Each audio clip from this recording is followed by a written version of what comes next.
Who are the most despicable criminals around? Let's find out. Starting with number 6, Casa de Fraud. Ruby Corado, the once celebrated founder of Casa Ruby, a multicultural LGBTQ plus community center and social services organization based in Washington, D.C., found herself in hot water after being accused of financial shady business. She was nabbed by federal authorities for allegedly laundering money and siphoning off around $150,000 from pandemic relief funds meant for her nonprofit organization. This all went down after Casa Ruby had hit rocky financial ground, leading to its closure in 2022. The accusations against Corado are no joke. Prosecutors claim she diverted a hefty chunk of the $1.3 million in relief funds earmarked for Casa Ruby into her own offshore accounts. It's like Robin Hood in reverse, only instead of robbing from the rich to give to the poor, she allegedly swiped from the needy to enrich herself. So more like a Prince John, if you will. Ruby spent the stolen money on luxury items, such as high-end cars, designer clothing, and extravagant dinners at expensive restaurants. Like all of these people, right? Additionally, she used the funds to finance her personal business ventures and indulged in international travel, all while maintaining an extravagant lifestyle fueled by the stolen funds. But once she got word that the authorities were onto her, Ruby sold her home in Prince George's County and made a run for it to El Salvador. So, how did they catch her?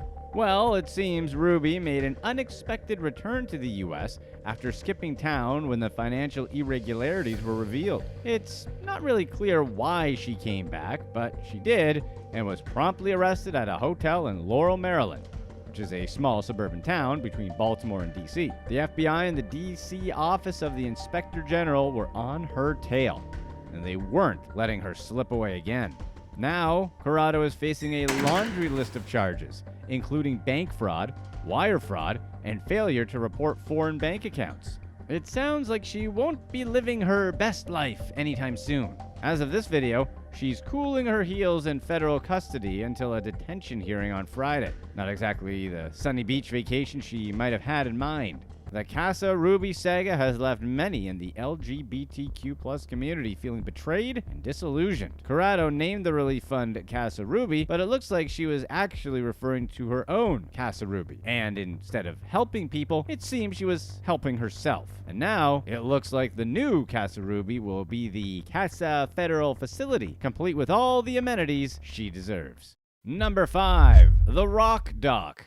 Jeffrey W. Young Jr., also known as the Rock Doc, got himself in some pretty serious trouble with a 20-year jail sentence for orchestrating a complex prescription medicine racket from his clinic in Tennessee. This nurse practitioner not only prescribed hefty doses of unnecessary medicine to his patients, but also allegedly engaged in adult favors, misuse of illegal substances, and even attempted to launch a reality TV show glamorizing his creepy antics. Despite not being a doctor, Young portrayed himself as a wild party practitioner, complete with motorcycle rides and nightclub rendezvous. His self-produced video showed off a lifestyle filled with drinking, smooching, and bragging about his clinic's adventurous atmosphere. Because when you have any sort of medical issue, you always go to the clinic that's known for being adventurous, right? Young attempted to boost his popularity through social media and his failed reality TV show, all while continuing to exploit his patients for financial gain and personal gratification. But behind the flashy facade, Young's actions were anything but harmless. An investigation revealed a pattern of misconduct dating back to 2015, such as prescribing medicine people clearly were using for recreational purposes. Sadly, but also unsurprisingly, officials failed to take decisive action despite receiving numerous complaints against him. After years of evading justice, Young Jr. was finally brought down by federal authorities who slammed him for misrepresenting himself. His 20-year sentence serves as a warning to others who exploit their positions of trust for selfish gain. As the dust settles on this sordid affair, one thing remains clear. The rock doc may have thought he was some sort of rock star, but in reality, he was just another wannabe weirdo dude. And yeah, the guy isn't an actual doctor, but he likely still would have reached the fame he was hoping for by just being a legitimate, authentic nurse and doing well at his job and putting it on YouTube. Why do people always want to portray themselves as something else? Number 4, she couldn't stop running. Annette Bond thought she could pull a fast one on the system, claiming she could barely walk while secretly pounding the pavement during 5K training runs. But her scam got a pretty severe running cramp when a fraud investigation team caught her red-handed. After nearly a decade of pocketing enhanced benefits due to supposed mobility issues from multiple sclerosis, Bond's jig was up. The jury wasted no time finding her guilty of swindling taxpayers out of nearly £70,000. Surveillance footage doesn't lie. Bond was caught on camera leaving her home in high visibility running gear, breezing through 5,000-meter circuits up to 4 times a week. It's like she claimed she had mobility issues, but then put clothing on to make the fact that she could run really well even more noticeable. The Department for Work and Pensions Fraud investigators spilled the tea in court, revealing how Bond's confident runs contradicted her claims of vertigo and poor balance. Her mother even testified, admitting she spotted Bond jogging around the neighborhood on the regular. Apparently, she wasn't aware that her daughter didn't actually have MS. Now, Bond is facing the music as of the release of this video. The judge is considering whether a jail sentence might be on the cards for her deceitful antics. Guess those 5K runs won't be so invigorating behind bars. Let's hope she's ready to lace up for some court-mandated exercise instead. Number 3, the CIA agent next door. Dennis Schuler, a Texan with an elaborate ruse, swindled nearly $20 million from over 20 friends and associates, masquerading as a high-ranking CIA operative over several years. Schuler, who went by the name St. Jovite Youngblood, told tales of adventure and heroism, captivating his upscale Austin social circle. He created stories of his CIA exploits and a background in quantum physics, despite the fact that he was actually a used car salesman from Cleveland. Schuler's con targeted unsuspecting victims, including successful developer Eric Perardi, who thought Schuler was a part of Delta Force. Schuler convinced him there was an impending threat from a Mexican cartel targeting him and his family. Claiming to possess CIA clearances, Schuler coerced Perardi into handing over $821,600 under the guise of protection payments by telling him his ex-wife was working with narcos to get his life insurance. Schuler's web of lies extended to other victims, such as engineer Ricky and gym owner Rebecca Kumar, who relinquished $200,000 to him under false pretenses of resolving a blackmail case and securing their family heirlooms. As suspicions grew within his circle, Schuler's elaborate facade began to crumble. Perardi, driven to action after losing his home due to financial strain caused by Schuler's demands, collaborated with federal agents wearing a wire to incriminate Schuler during a lunch meeting. The subsequent raid on Schuler's home uncovered damning evidence, including a script instructing his wife on how to handle law enforcement inquiries. Schuler, who will be standing trial for his actions, wasted over $700,000 at Las Vegas casinos. For his victims, the experience was a mix of disbelief and disgust, realizing they had fallen prey to Schuler's deceitful manipulations. Despite the shame and financial loss, Perardi and others are determined to see justice served, underscoring the devastating impact of Schuler's brazen con. Number 2, the $8 million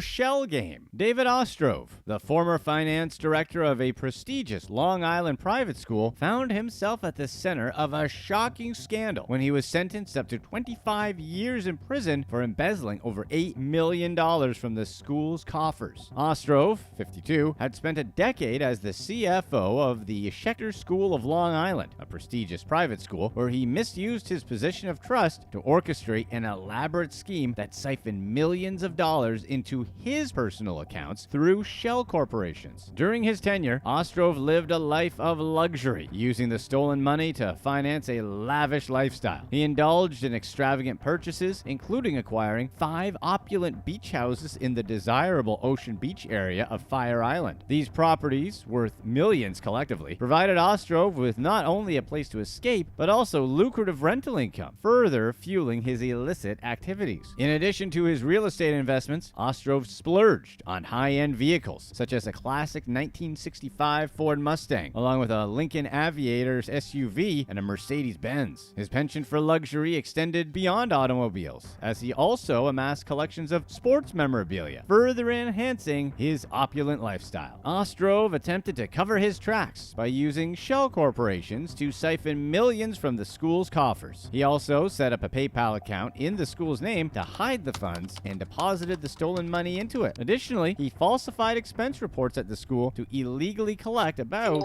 $800,000. But despite his attempts to cover his tracks, a $35 million lawsuit filed against him by the school exposed the extent of his fraudulent activities. The lawsuit, combined with a thorough investigation by Suffolk County prosecutors, ultimately led to Ostrov's conviction on charges of first-degree grand larceny and money laundering. The case garnered widespread attention for the audacity of Ostrov's actions. As Ostrov begins his 25-year prison sentence, only the distant memory of his once opulent lifestyle will keep him warm at night, as well as his cellmate, Tinkerbell. If you're enjoying this video, be sure to stay tuned right here to find out how her lifestyle was all because of her scamming.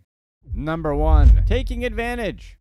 Shante Daniels was arrested for robbing the corpse of retired detective Mark Leisure, who collapsed and passed away from a heart attack in his driveway. Daniels, being possibly the worst person ever, didn't waste any time when she saw Leisure unresponsive in his driveway. As soon as Mark hit the ground, Daniels rummaged through his pockets, snatching $10 for gas money and his Samsung smartphone. But she didn't stop there. She even made sure to help herself to his wallet, nabbing another $100. And if that wasn't bad enough, Daniels actually had the nerve to transfer $1,500 from Leisure's phone to her own bank account. Investigators were quick on the scene, responding to a 911 call about Leisure's collapse. Security footage revealed Daniels hanging around with Leisure just before his heart attack, having some sort of argument. She was seen on Leisure's security camera making calls and swiping stuff from him after he collapsed. When questioned, Daniels said she was in an argument with Leisure over $10 he supposedly owed her for gas, but things took a dark turn when Leisure's heart gave out. Daniels took her opportunity and seized it, making off with whatever she could get her hands on. With Leisure's money, Daniels splurged on beauty treatments and expensive shoes, living it up while classy, right? Leisure's family and community were understandably outraged. He was a respected figure, known for his outspokenness and dedication to mentoring young people. As for Daniels, she's facing a pretty hefty list of charges, including aggravated burglary, theft, and identity theft. And with a $100,000 bond hanging over her head, she's got a lot of explaining to do in court. It makes you wonder, if Daniels hadn't been so worried about herself and getting money, could she have saved Mark Leisure's life? Instead, she valued shoes and a hairdo more. With people like her, why are we afraid of AI taking over again? It's not like they treat people any better than Skynet would. Were these people just natural-born scammers? Let's get right to it and start with number 5, the Brazilian DoorDash. A woman from Brazil took her business to a whole other level when she became a star provider of illegal substances. Using small motorcycles and elaborate WhatsApp groups, Sue Ellen Miguez would do her business all around the UK. Miguez would live out of 3 different short-rent Airbnbs for a few days so police wouldn't catch her, with her longtime boyfriend who would execute the operation. The couple was considered by many to be a modern Bonnie and Clyde, except they're roughly 50% scummier. The couple had created a custom phone service with multiple moped drivers who would deliver the goods, who were dubbed the Asphalt Angels for some reason. The business menu included a wide array of illegal substances, from nose beers to various types of pills. The delivery men would disguise themselves as DHL drivers and make sure to deliver the goods within 10 minutes. Their lucrative business allowed them to have a grand lifestyle that included spending thousands of dollars in designer fashions. The couple spent close to $60,000 in brands like Prada and Louis Vuitton. Part of their lavish lifestyle was spent in a $13,000 a month mansion located in Surrey, a few miles south of London. The 7-bedroom estate boasted a private gym, swimming pool, spa facilities, and their own security for privacy. Added to this, they had a central London apartment with views of the River Thames. They would drive around in their orange Lamborghini and do shopping sprees in Harrods, an ultra-exclusive department store in the British capital. Everything seemed to be working smoothly, until one day police caught one of their delivery drivers in the middle of a regular day of work. After receiving an intelligence report detailing a local phone line, police were able to make an arrest. Police were able to withdraw more than $3 million worth of illegal substances, several cell phones, and more than $2.5 million evidence of illegal transactions. The operation also uncovered multiple packages of other illegal substances, including some of the largest amounts ever found in the UK that were stored away in storage lockers in 4 different locations across London. In a local hotel, they had a number of fake IDs and around $50,000 in cash. Miguez and her partner Diego de Souza ran their business operation as one of the most organized schemes there has ever been. They handed out a 10-page manual in which they meticulously detailed a code of conduct for all collaborators and payment increases based on their performance. As any large company, they expected to be number 1 among their rivals, with the obligation of making deliveries exactly within 10 minutes of any request, just as it was written in their business manual. Delivery drivers were requested to be polite at all times and have adequate posture. Miguez would oversee all operations, while all other workers would rent out the spaces where they stored the contraband, and others would organize the drivers. The operation was able to become highly successful because of the smart use of technology and the organized level in which they operated. Attention to detail was a must. After a detailed investigation and judging process by British authorities, the couple was sentenced to spend 13 years in prison each. Maybe they can pivot to just DoorDash. Number 4. Nailed it. Famous South African reality TV star Mel Viljoen and her husband Pete were under fire for the way they managed their business license. The couple, owners of Tammy Taylor Nails' South African branch, have been accused of mislabeling their products as made in the USA when in fact they aren't. According to an episode of the South African television investigation show Carte Blanche, the natives of the city of Pretoria lost the license to represent the Tammy Taylor brand in the country, but didn't stop selling the product. And an in-depth investigation noted how the products were labeled by a local South African printing company. It was safe to assume their products were fake. As if that weren't enough, this wasn't the first time the company had been the focus of the investigation show. Tammy Taylor, being one of the most famous nail polish brands on the international market, rescinded their trademark rights from the company owned by Mel and Pete Viljoen. But this was just the tip of the iceberg. Twitter, as usual, wasn't having it. Twitter's moody. Multiple users went on the social media platform to denounce the company. Most of them stated how they care about their company being investigated and them being a part of the Real Housewives franchise at the same time. Other users stated they were scammers and pretty much criminals. The TV show had a series of interviews that included former business associates and buyers that had dealt with the Viljoens' shady business ways face to face. One of them had reportedly bought one of the Tammy Taylor stores they managed in Menlyn, a shopping center in Pretoria. The woman stated it was pretty clear the financial situation of the company was strange.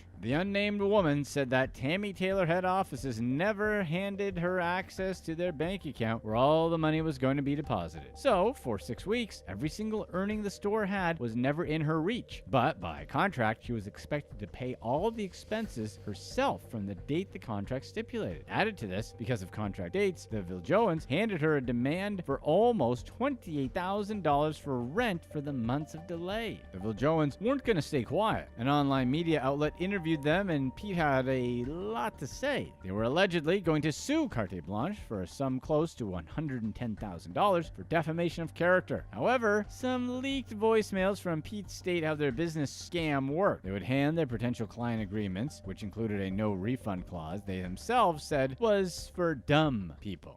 Number 3. The fake concert.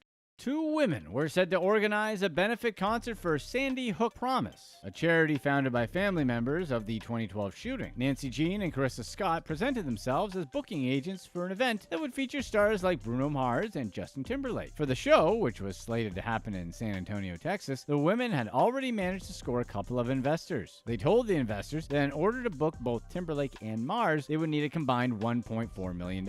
As in addition, they'd be able to get artists like Lady Gaga, Usher, and Drake. A few weeks later, they received $100,000 from an investor aiming to secure Timberlake's presence in the event. After a while, the investor was worried he hadn't heard anything from Timberlake on social media. He then received a call from a person pretending to be Timberlake's manager, saying the singer was booked to the gig, but he was now requesting a $200,000 increase on his fees. As it turns out, the two women never even contacted Timberlake or his team. Instead, they did what anyone would do when raising charity funds for the victims of one of the worst shootings ever. They decided to go on an all-inclusive shopping spree that included Saks Fifth Avenue, almost $9,000 in cash withdrawal, and a brand new Mercedes-Benz. Given the scope of the scam, the FBI was able to catch them in the midst of it. An agent, posing as a possible investor from New York, was approached by the women and pressured to put in a full deposit, citing that both Timberlake and Mars were worried the public were seeing this charity concert as some sort of joke. Is people thinking charity concerts are a joke a thing? They actually tried to float that. Soon after, both women were arrested at JFK Airport and charged with wire fraud. Authorities commented how sad it was that these women viewed a charity that was created to support the families of victims of a horrific event as a way to increase their pocket money. And although the women were bailed for $75,000, chances are they'll spend some time in jail pending their trial. Sweaty Alex Jones was probably really hoping these two would take some of the heat off of him.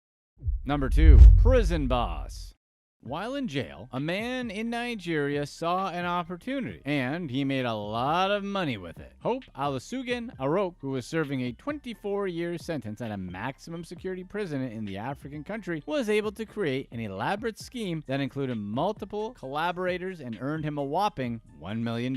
Arok was also able to evade Nigerian authorities when he was ill with an undisclosed condition and taken to a hospital. Arok escaped and went back to living his regular life. He moved to different hotels, saw his wife and kids, and even attended social events. Arok seemingly had always had access to resources that weren't usually granted to inmates: internet and phones. With this, he created a complex internet scam system that saw no boundaries and scammed people across continents. Using a fake identity, he opened 2 separate bank accounts and, while in prison, bought a Lexus. Added to this, he had access to his wife's bank account PIN code, so he was able to freely transfer funds all over the place. Arok was originally convicted in 2012 for internet fraud after he spent some time as a student in Malaysia. Arok would tell his victims he was a computer science student at a university in Kuala Lumpur, but was in fact the head of a web of fraudsters who worked primarily online. He was sentenced to serve 12 years after being charged for wire fraud, check cloning, and forgery. Nigerian investigators were hesitant at first to disclose whether or not there were any involvement with prison authorities, but as expected,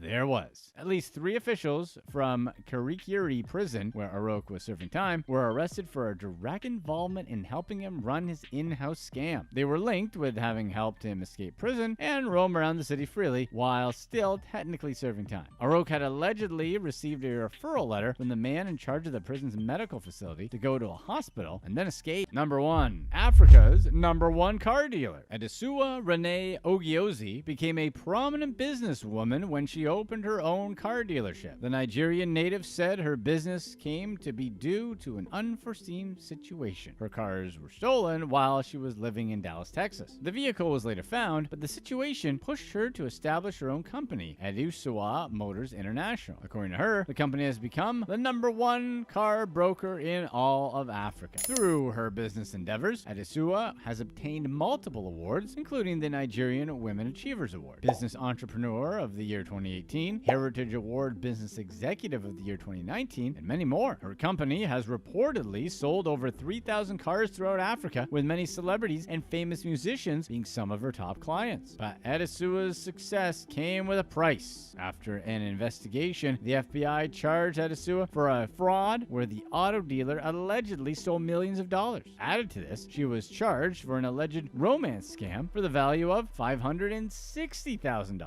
She was first accused of conspiracy to commit fraud in 2020. In tandem with her business partner, Olateu Ogunleya, a businessman from Atlanta, Adesua reportedly withheld $560,000 from a female client based in New York. According to FBI statements, Adesua had moved around $3 million in her American bank accounts. There was no clear indication to where the money was coming from. The investigation also showed that she had made over 1,000 false tax claims to the IRS. At first, investigators thought her fraud attempts were limited to a romance scam for only $12,000. Upon further research, they discovered Adesua's financial crimes were far deeper than they had initially thought. After her arrest warrant was issued, it took authorities a full year to locate and arrest Adesua, to which she simply stated she couldn't understand why it took so long for them to catch her. While Adesua was released on a $25,000 bond, her bank accounts were frozen pending the fraud's investigations. Her U.S. passport was withdrawn and her daily movements were limited to 3 hours a day. This added to the fact that her tax information was looked under close inspection, with the FBI discovering that in 2016, Adesua had declared her company's earnings to be only $872,000, with $862,000 being expenses alone. In 2019, her personal income was reported to be only $120,000, all of it being business expenses. Her public lavish lifestyle on social media didn't help either, where she had become a notorious Instagram star that flaunted her luxurious possessions and being the #1 auto dealer in Africa. While she is still being prosecuted, Adesua faces up to 20 years in prison for wire fraud and conspiracy to commit wire fraud. She's probably got some good sales going on now, though. Click to watch one of these next videos. Let us know in the comment section what you'd rather have covered for life: free transportation and travel, or free housing.